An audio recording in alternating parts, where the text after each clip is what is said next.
good, man. What's up, guys? Welcome to the Sports Group Podcast with my guy Matt. Obviously, we're gonna get straight into it. As you know, yesterday was opening day, and surprisingly, Matt doesn't have his opening day hat, but he was at the game. Matt, how was your experience opening day in person? Oh, it was really fun. I went one time to opening day, like it was like 2013 or something. They faced the Red Sox. They lost. Like the Red Sox, I think, scored like 13 runs or something like that. So it was a lot better time this time around. But it was a good, sold out crowd, good energy, a lot of fun. It really must have been not fun if you weren't there. Taking a shot at my other person here, but Yeah, I know, man. I went last year when Josh Donaldson got the walk off. I went. Might have been 2019, where they scored like a lot. I'm talking about, I think it was double digits, or almost double digits. But this year I didn't get to go, and even if I got tickets, I had class, so I couldn't really skip that. But we're praying and hoping for maybe tomorrow, if not that, maybe Sunday. So I know one of the big things that a lot of people were kind of waiting on, was when Judge came up. Obviously, him being the captain, how they were going to announce it, but his walk-up song, because he kept kind of thinking about maybe I should switch it or maybe I should keep it. And I think the whole world wanted him to keep it. When it finally came out, he kept it. The Hello from Pop Smoke, which was probably exciting, especially them announcing him as captain. But I had a question for you because obviously I couldn't really hear because the announcers. Do you remember, even if you don't know the name of the song, maybe the artist, what was Anthony Volpe's walk-up music? It was Doja Cat. Really? Yeah, it was the Elvis song for Doja Cat. Okay. I forget the actual name of it, but it was that song. Yeah, I'll search it up after and try to listen to it. But like I was dying to hear his specific one other than Judge, and I just couldn't hear it. And obviously keeping the topic on Volpe, what were your thoughts on him throughout the whole day, whether it was offensively or defensively, compared to, let's say, Isaiah kind of left for last year, shortstop, even Peraza? I thought it was a really cool experience to be there. Obviously his first day, first game in the MLB was so sick. I loved his roll call, kissing the logo and pointing out to the crowd. I thought that was amazing. But I thought he did well. I think the moment did get a little big on him. Like some of the swings he took at some of the at bats were like kill the ball 500 feet. Took some daddy hacks out there. But I thought the first at bat was great. I mean, he definitely had a good eye. He wasn't definitely. I don't think I was sitting up top, but like from what I saw, like he looked like he didn't really swing at too many bad pitches. It looked like he was kind of in the zone. He just kind of took a couple big swings, and once you get all that first head out of the way, everything will be back to normal. But I thought his defense was good. I thought he made some good plays. He kind of made one bad throw where Rizzo saved him, but I mean that's kind of the advantage of having an Anthony Rizzo. It was a tough play anyway. He was coming in, running really fast, having to throw on the run. And a speedy batter too. So it was a tough play, but still not the best throw. Thought the double play was nice. Also thought he had a nice backhand play, but overall I thought he did well. It was really nice to see him steal the base, kind of show something that what the Yankees don't do a lot is stealing. I mean, they do, but not enough, I guess. And having a guy that could get 30, 40 stolen bases, maybe even 50, especially with the new bags and the pickoff rules, like it'll definitely be really exciting to see what he does out there. So I mean, like they say, even a walk, with a walk with him can easily turn into a double, and maybe even a triple at some time. So, but I thought he played well. I thought he handled everything really well. Didn't do anything that hurt the team, like anything, or and I wouldn't say he really I wouldn't say he did anything to really help the team either, but he just did his role to did his job today. No errors, no IKF anything, so that was good to see. Yeah, I think with Volpe, I was asking around a couple of people, what are your thoughts on Volpe's game? And a lot of people were saying obviously his defense was the first thing. Like maybe we got a little too used to IKF at short. We're horrified of the play going to short. Is they gonna throw it away? Is he gonna fumble it? But no, he looked great on it.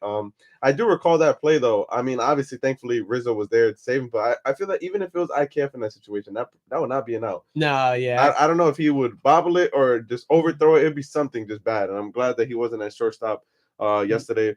And I'm actually really happy that he's batting ninth instead of leadoff just for now for a few reasons. I think I forgot who was the one who said it. I heard it on YouTube, but they were saying if you get Volpe on base, it's kind of having like a double leadoff man. You got a speedy Volpe, you got DJ, and then Judge. Well, there was about 2 times in yesterday's games where it was literally like Trevino got out, and then it was Volpe, DJ, Judge. I mean, obviously nothing came out of it, but I mean that's a really nice. It's almost like a 1-2-3. It's almost like leading off. Your 9 hitters not really. I mean, he's a rookie, so obviously he's the weaker part, I guess. In quotations right now.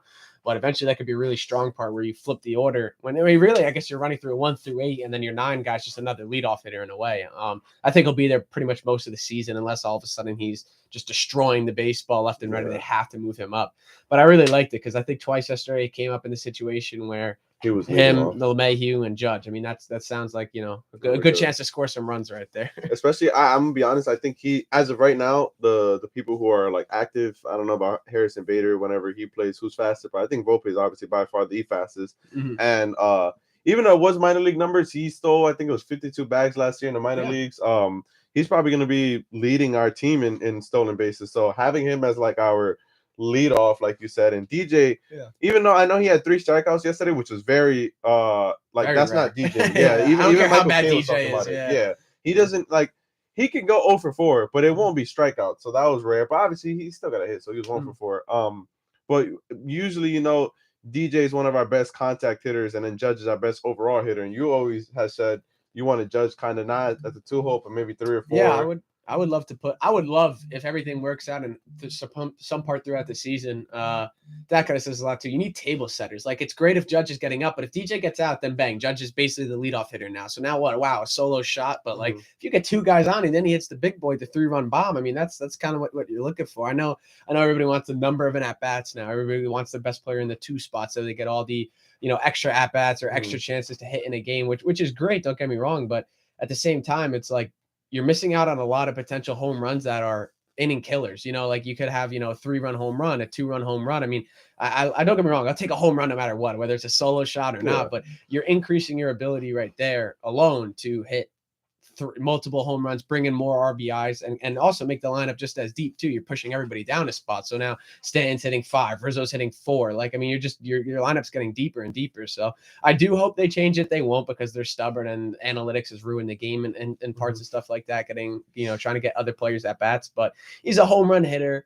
And I guess he's technically our best overall hitter, right now for average everything, but it'd still be nicer to see him in the 3-hole with potentially get 2 guys on, or even 1 guy on it. I just think I would love to see them change that, but I know they won't. I mean, like you said, I think if eventually Volpe starts to hit, if he's like really good hitter, like he kind of was in spring, you could eventually hopefully have him as a leadoff hitter just because he's speedy. And I think they'll still keep Judge at 2 no matter what, even if he would overtake DJ. But obviously, sticking with Judge, you're saying he's our best hitter. First at bat, home run, kind of. It was a great home run call. Obviously, you were in the game, so you didn't really hear the call, or maybe you did. Like, I watched after the game. Yeah, like videos, he picked up where he left off, and then he got another hit. So I think he was like 2 for 4, but the home run. What were your thoughts on that? Like, do you think? I didn't think it was getting out. I didn't think it was getting out. I knew he hit it well, but I just thought it was going to be like, because it was a cold day when the wind was blowing in, and I just thought like it looked good from up top, like it was a line drive. But like, I just thought it was eventually going to die, and that because the guy, like whoever was playing center, I think it was Yastrzemski, like he had a beat on it, like he was running like he was about to like catch the ball, but the thing just took off on him, and I got a little scared when he jumped up on the wall. I couldn't see from the angle. All you see is his glove, and then the ball go behind it. Obviously, it was deep enough, but from the top, it looks like he actually caught the ball.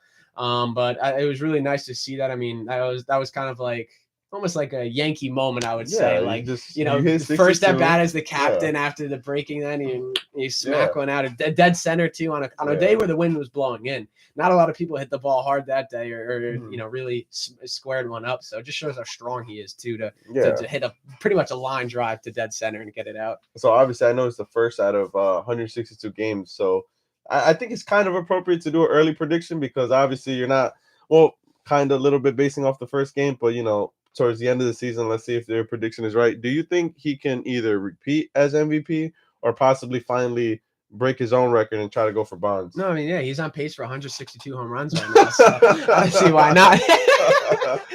No, I mean, he definitely, it's very interesting today because, I mean, obviously there's supposedly no more juiced balls, but supposedly, nobody knows anymore what the hell they're doing with the baseball.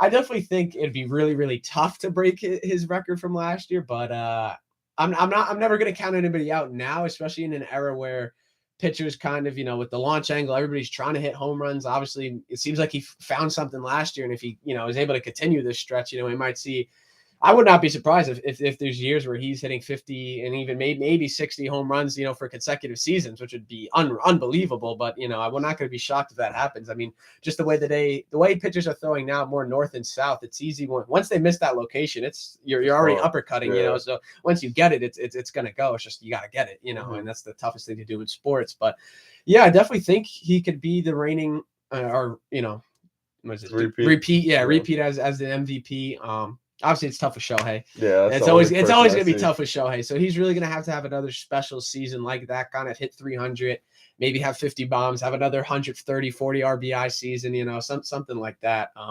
Because, if you saw Shohei pitch last night beautifully, doesn't get a win because he's on the damn Angels, and the Angels find a way to angel. And yeah, so I mean, it'll still be tough. Shohei's a great player. But I'm thinking right now it's just those two guys and everybody else in the American League kind of playing for second, or even third, I guess technically. But everybody's kind of playing behind those two right now. So I mean, I hope it would be cool to see him do I don't know the last time or ever if the Yankees have had back-to-back MVPs. I mean, I wouldn't be surprised in the Mantle, Ruth, Garrick days if that's had happened. But I don't even know when the last time would be. I guess Trout probably in the early 2010s. He was probably the last remaining MVP. Other than that, I don't know the last ones to go back-to-back. So cool. We're gonna kind of speak on another person who hit a home run and a little bit the Angels, kind of to tie it in.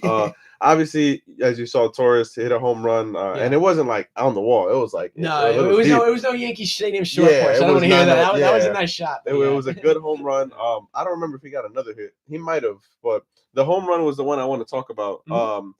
Obviously, in the beginning of spring training, which again is just spring training, he was hitting well.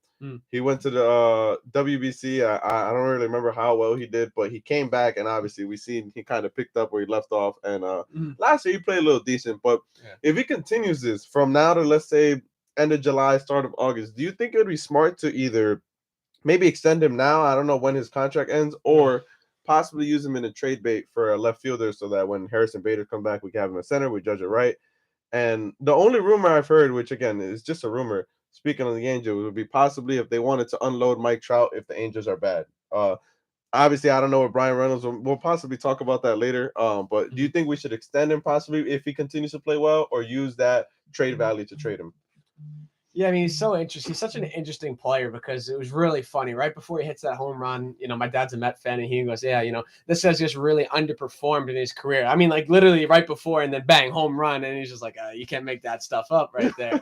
I mean, but my dad made a good point. He has underperformed a little bit. He had his good year, but that was a juice ball year. Everybody had the good year. Obviously, you still have to hit the ball. Not everybody had a great year, but still the stats were up. But yeah, I mean, I don't know. I'm very interested to see with him. He's only 26. He still has, I believe, another year too of arbitration before he's has to go.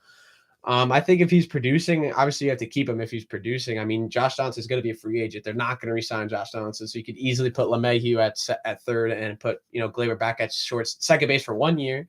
And if he doesn't do anything, then you could let him walk, and then you bring Peraza if he's still here. If they haven't traded him by then, then your infield's set and ready to go again. But I love him. I thought the trade rumors, like all the reports said, I think definitely got to him. He definitely was a totally different player during the trade deadline. And then after that, you kind of saw he kind of became that player again. Hit a lot better. And that's that end of the second half. He hit a lot better. So I mean, I definitely like him. He's a young player. He's exciting. Really good base runner too. Actually, maybe not the fastest, but I mean, not that maybe slow, but he's very good high IQ. So I definitely like him a lot. I hope they keep him because obviously, the infield would be very interesting to see this year with obviously, look, LeMahieu's right now, the track record, LeMahieu's going to get hurt at some point, and you don't even know if that's going to be the end of it for him, of the season or whatnot. He's gotten hurt the last 2 years. So obviously Josh Donaldson, the same thing there. You don't know what production you're going to get from him. I mean, at least he got a hit. Yeah, exactly. Him hitting the ball was a miracle, but the first at bat was like the same thing from last year. I mean, obviously I couldn't see the strike zone, but looking at a strike, on the first, it was a strike. Yeah, so looking at strike three, not even getting the bat off his shoulder in as bad as the you need to protect. That was a strike. So I mean, I definitely think they should keep him. I'm not as concerned with left field because Bader will come back, and obviously Oswaldo had a very tough day yesterday at the plate, but obviously he got screwed over with some calls and stuff like that. And I know they're going to give Hicks a shot too. So if he's performing, I wouldn't trade him. I guess he'd have to be doing really, really bad and where it's it's clear that he needs a fresh start to go somewhere else, in order to revive his career. Yeah, I agree with you on that. Because it just always makes it complicated with Peraza, obviously. But then you look at how Peraza played. I know it's just spring, but kind of just spring. Like he didn't really hit.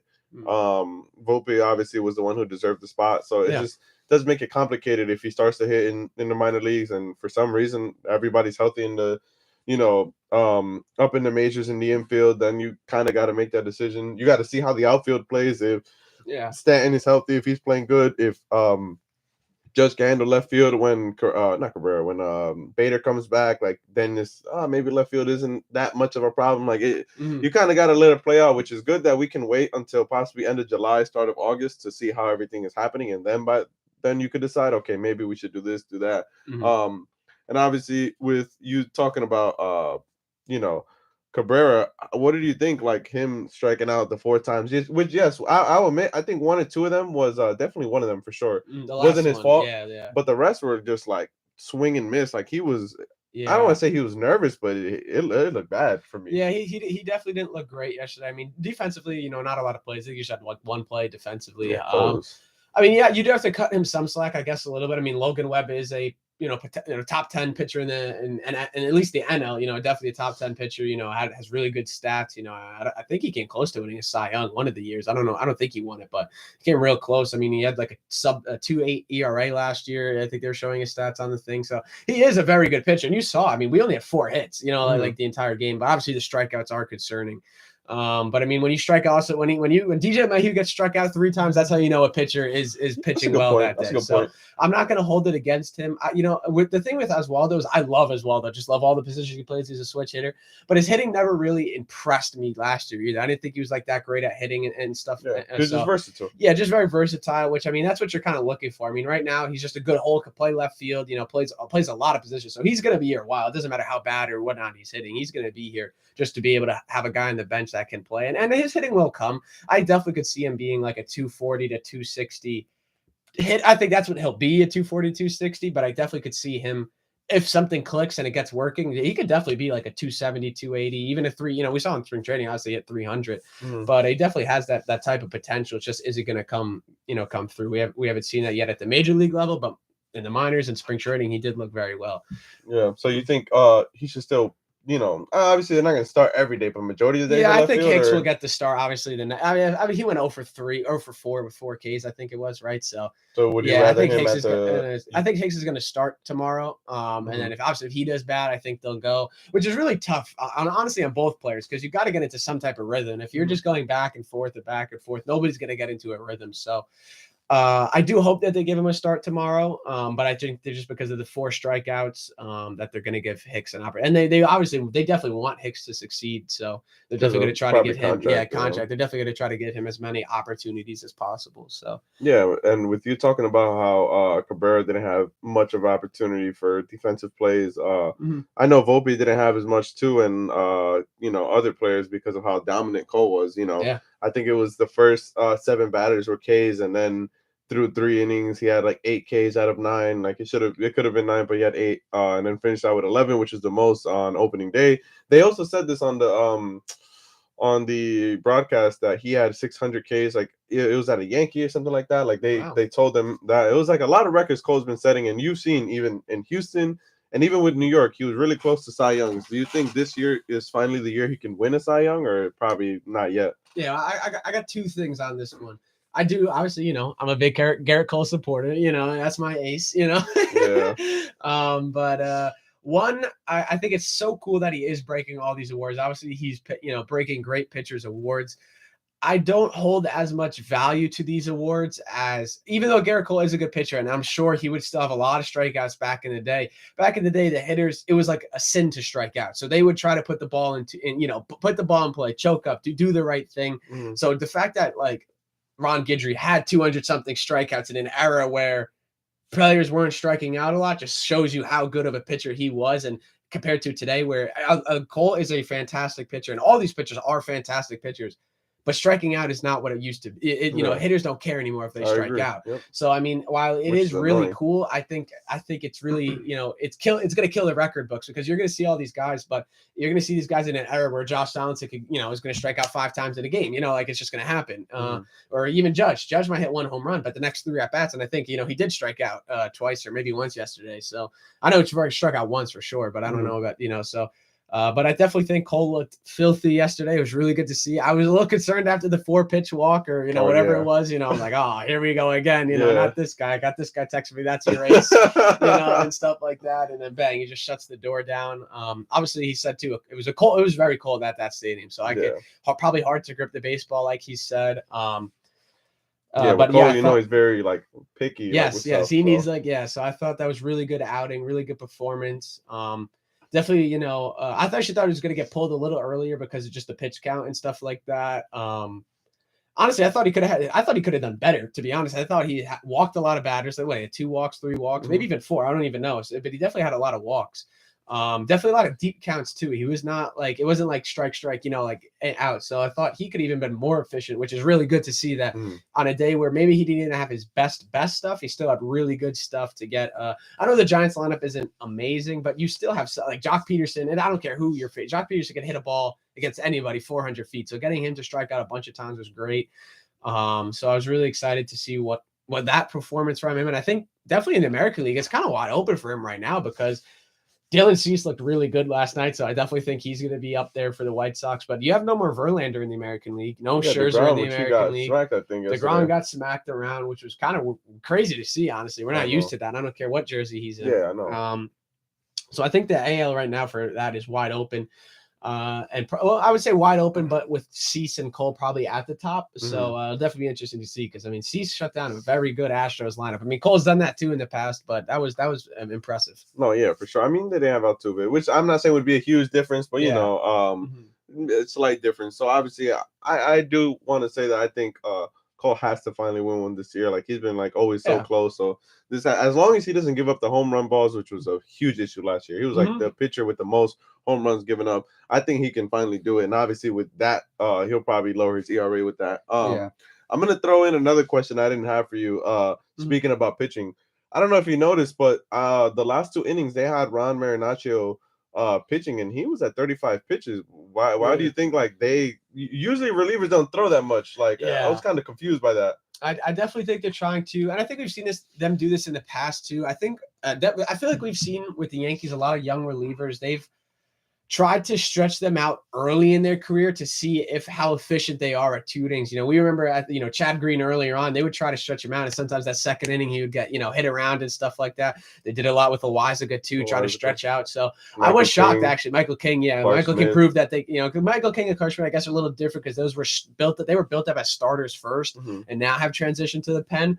But Clark Schmidt's actually going to get a real opportunity to start now because of the injuries, which is really cool. But I thought it was very weird to see him throw 35 pitches. I was shocked to see him come out again, but his stuff looked filthy yesterday. Some of those pitches were here and it would come in, and then all of a sudden it would just drop, or here and go up. He was filthy yesterday.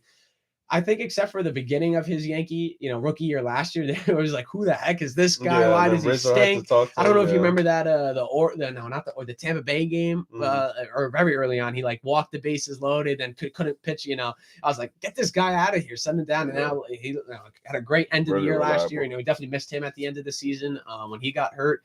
So I was surprised that they did 35, and it just kind of popped in my head too. One, I didn't even know it was 35 pitches. I just knew it was 2 innings, which I was shocked with. But 2, last year he had dead arm. Obviously they shit him, but he had a spot where they had to shut him out for dead arm. So I'm really surprised, with how cautious the Yankees are with past injuries, that they let him do that. Now, I wonder if that is something that, because he had dead arm, they want to try to build him up so he gets the arm stronger and stuff, so it doesn't happen again. But thought he looked really good, and that's just another piece to add to the pen. No, yeah, they were warming up Clay Holmes, so I thought I did see him getting warmed up. I wonder if it was 40 max he was going to pitch or something like that, or I wonder if they probably had a limit that they were going to let him go to, or in case it got interesting. But I did see him warming up at the pen. Yeah, so I thought they were going to possibly try to do that when he was at 1 hour too, but they didn't do it. So thankfully, he was able to pitch and close out the game. And with today being an off day, that kind of helps him out. Definitely. But obviously, they come back tomorrow for game 2. Yeah. What are some predictions of tomorrow's lineup? Like, what do you think that Boone might change?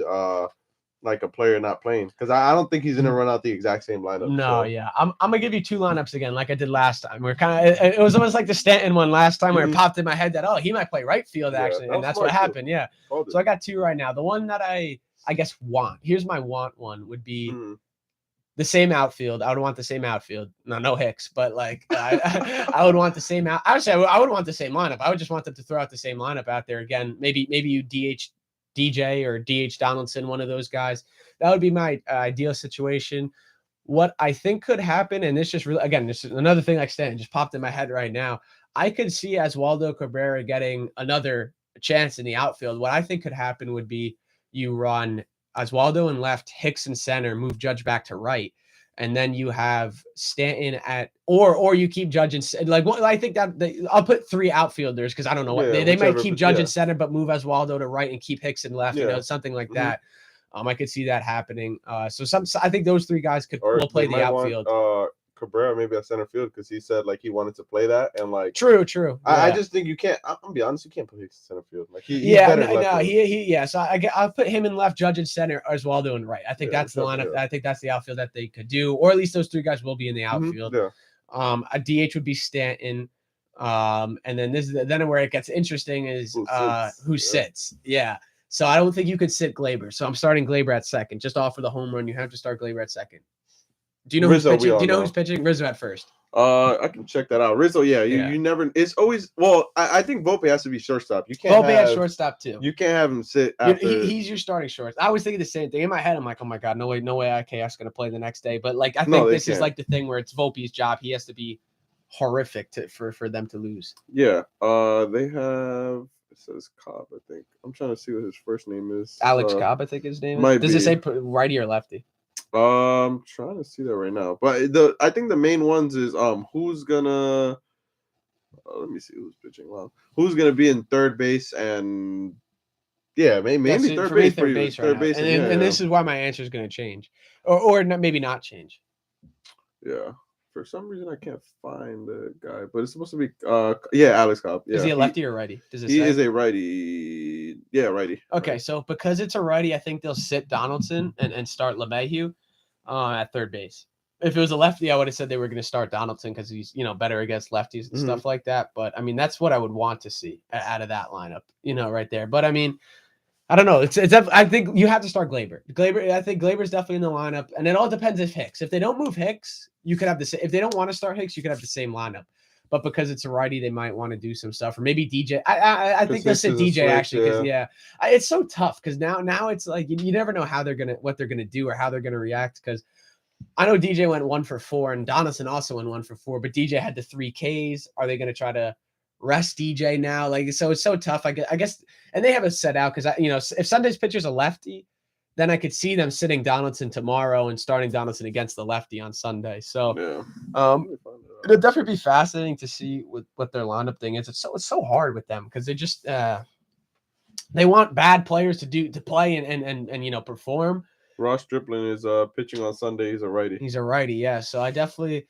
Yeah. DJ and Josh will split. One of them will play one day. One of them will play the other. They'll have a rest. But yeah, I think Volpe, I hope plays all 3 games, but I don't have confidence in them to play him all 3 games. So it'll definitely be fast. It'll definitely be interesting to see. Yeah, I think Hicks I have a feeling he's gonna play tomorrow. That's what I know he's gonna play tomorrow. It's just where. It's just I can see him being again left field. Judge is obviously we all know he's gonna play. Rizzo's gonna play. Volpe's gonna play. Obviously Trevino's still gonna be catcher. You're not gonna do Higgy. They're gonna do Trevino tomorrow, and then probably Higgy Sunday with the night game into a day game type of thing. Yeah, they'll probably do that. It's just the issue is Cabrera, where he would play for me. If he's gonna be obviously in the outfield or just not playing. But yeah, I don't know if they're gonna put Stanton and defense for some reason. I see him being DH. So I would love them. I would love them to play him in right field to try to build him up, you know, Mm-hmm. try to like not, I don't want to baby him again. Cause every time we baby him in the beginning of the That's when he season, gets that's hurt. when his muscles get stiff and this and that. Also, before the game yesterday, he was doing some crazy stretch. Like, I didn't know he was that flexible. My mom's like, "Oh, who is that guy down there?" And we're like looking, and we see like eventually, like he's like spread out, like Yeah. like legs like this, like on the Yeah. ground, and he like leans forward. And that's how, and then you see That's the how you see 27. That's 27. how you, I mean, obviously he's a big guy. You could kind of like, oh, Yeah. that looks like Stanton. And he's doing that. I'm like, so he could do that, but then he'll run for two seconds and he'll He strain his hurt. calf. Like, Yeah. you know, so maybe he's got new stretches this year to kind of keep his muscles loose, and that'd be really exciting. But I hope he's out there, but I think they'll DH him. You know, it'll be interesting too, because they don't have an off day Monday. They go right into the Phillies coming to town Monday. So Yeah. that'll be that's a quick turnaround, and you know, who knows what they're gonna want to do with stuff. And I maybe They might keep, you know, maybe I they think could he'll keep the DH same Saturday, play right field Sunday, and then play right field Monday, because Sunday will be a 1:00 game, and then I think Monday's a 7:00 game. So it's enough time. You know, you get a full 24 Yeah. hours to you know, get your healing back. I think, like you said, the main day that there might be, like, I don't say drastic change, but would be Sunday's game, because it's from Yeah. 4 to then 1, which is a switch. I think maybe they might try to run out possibly almost the same lineup on Saturday, but Sunday is gonna be the big difference. Yeah, I think IKF will get an at bat at some, or get a couple at bats at some point this weekend too. I hope he plays all 3 games, but I just don't think they will. You know, they're gonna do that. I'm telling you, my call is gonna be Sunday, where we're gonna see a lot of change. Like, definitely, we'll see, like you said, because of that, Higgy might play. Saturday, I mean, it would be nice to have the same lineup, you know, just to see. It definitely would. I mean, that seems like that's your star lineup right now. Then moving, you know, I guess Judge to left when that comes back, and then I want to see him in left put for some Bader reason in this center, season. like if that was your actual lineup. Yeah.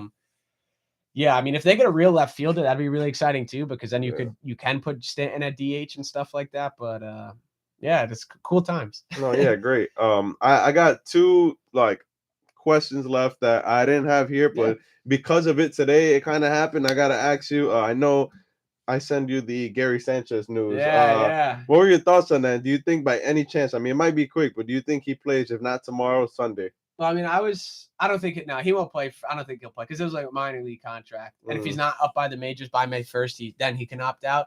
I was still shocked that he wasn't in the MLB. I know Gary Sanchez has had his highest of highs and his lowest of lows, and recently it's been the more lowest of lows. But some of these catchers are horrible in the MLB right now, and I don't even like defensive side. Like, some of these guys are just horrible. So I'm surprised. He's always had the most potential. Yeah, he always still has the most offensive potential if he decides to change his swing and stuff like that, and really focus up.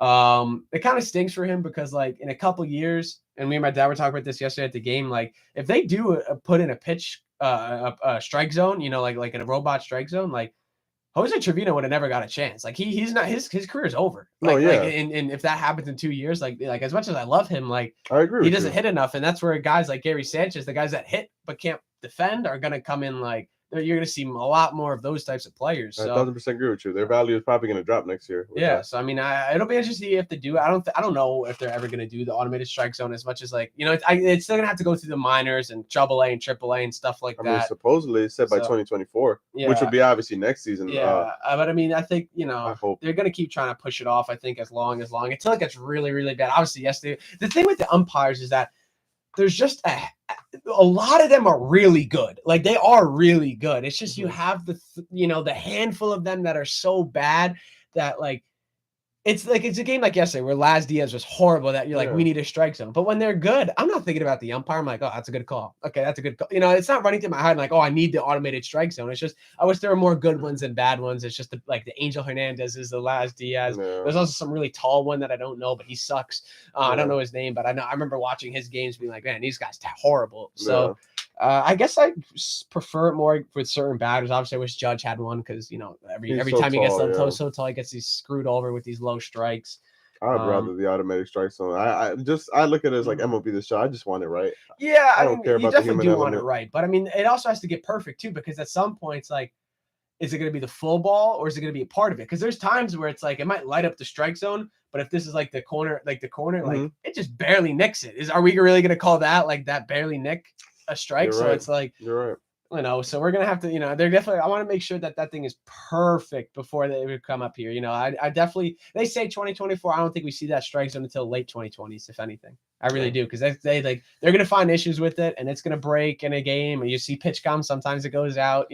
What I really want them to implement that they had in spring training is that the pitchers were calling. No, they had it. Dylan Cease was calling his own game last night. I didn't know that. I thought they were gonna add that. Shohei was doing it too. It was under his sleeve. They said Shohei had to memorize. Right? No, Cole wasn't doing it now. I like that though, because now it makes even the game even quicker. So I do. I'm a huge fan of all of these rule changes. God, like, dude, I can't wait for you to go to a game soon.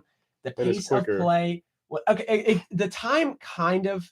I think yesterday felt a little longer because at the end some of the leaders were taking their sweet time, and obviously when base runners get on, it does pick up a little bit. But like it might have picked up in the seventh inning. I remember exactly. It got a little slower in the seventh, and that's which is fine. You usually want a lot of it to be like the last inning where it's like it's clutch. But holy crap! I thought the pace of play was amazing. I just thought like I mean there was no nonsense. There's no Josh Donaldson unwrapping his glove just for him to strike out. I'd rather it go like this and him strike out, which is what happened. I thought it was beautiful. I don't know why anybody's complaining. Some people are like, oh, I paid money for 3. I don't want to sit there for 3 hours. I want to be entertained. I want to be fast paced entertainment. And I thought it was beautiful. I thought it was a great job. I thought the bigger bases were really exciting. I know you saw the Acuna highlight where like he looks back, after they pick off twice and he goes like this, like that was 2. Like, I'm going and he trips and falls, trying to run to second. And I just thought it was great. I mean, I'm so excited. This looks like it's going to be really good for the game. I mean, Shaw's not, my roommate's not a huge baseball guy, but all of a sudden now he's into MLB The Show. We did our fantasy draft and he was actually able to watch the game because it was quick. It wasn't, there's no BS That's involved with it. A lot of people don't like baseball, like non-casual fans, because they prefer like a basketball or football because it's kind of back and forth and it's starting to feel just a little like that. And obviously I love that the shift is kind of banned because like you've seen they still need to work on that.